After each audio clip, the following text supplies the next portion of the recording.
தேதி இரவு மயிலாப்பூர் கபாலீஸ்வரர் கோயில் வாசலில் அமர்ந்து ஒரு நபர் பெட்ரோல் ஊற்றி சில பொருட்களை எரித்த வீடியோ வைரலான நிலையில் இந்த சம்பவம் தொடர்பாக அந்த மர்ம நபர் குறித்து விசாரணை நடைபெற்று வந்தது. தற்பொழுது அந்த நபர் கைது செய்யப்பட்டிருப்பதாக முக்கிய செய்தியை பார்த்துக் கொண்டிருக்கிறோம்.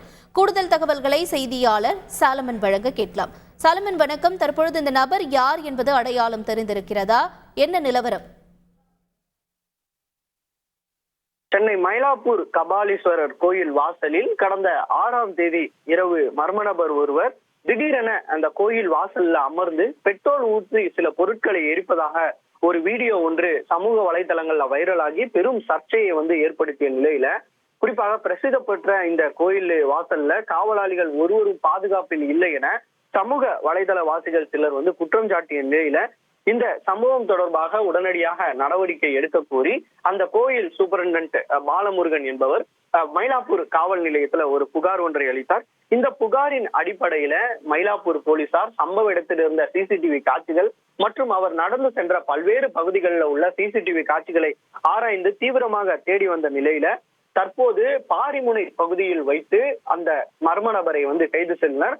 குறிப்பாக சற்று மனநலம் பாதிக்கப்பட்டவர் என்ன போலீஸ் விசாரணையில தகவல் ஒன்று வெளியாகியுள்ளது. குறிப்பாக அந்த பகுதியில ஒரு திருட்டு சம்பவங்களை ஈடுபட சென்ற போது அவர் கையும் களவுமாக பிடிபட்டதாகவும் போலீஸ் தரப்புல தெரிவிக்கப்பட்டுள்ளது.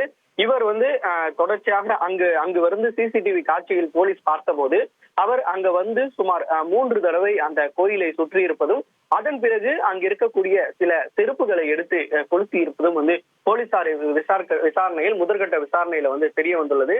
குறிப்பாக இவர் மது போதையில் இந்த சம்பவங்களில் ஈடுபட்டாரா, இவர் யார் என்பது தொடர்பாக போலீசார் தீவிரமாக விசாரணை மேற்கொண்டு வருகின்றனர். இவர் தீனதயாளன் என்பதும் இவரது முதற்கட்ட விசாரணையில் இவரது பெயர் தெரிய வந்துள்ளது. போலீசார் தொடர்ச்சியாக இவரை வைத்து விசாரணை மேற்கொண்டு வருகிறார்.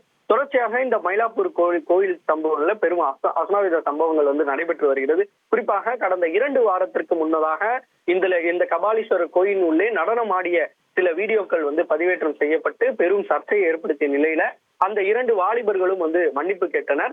இதனைத் தொடர்ந்து இந்த சம்பவம் நடைபெற்றதால் பெரும் வைரலாகி பெரும் பரபரப்பை ஏற்படுத்திய நிலையில இச்சம்பவத்தில் ஈடுபட்ட நபரை தற்போது மயிலாப்பூர் போலீசார் கைது செய்து விசாரணையில ஈடுபட்டு வருகிறார்கள். விவரங்களுக்கு நன்றி சாலமன். செய்திகளை உடனுக்குடன் தெரிந்து கொள்ள உடனே சப்ஸ்கிரைப் பண்ணுங்க.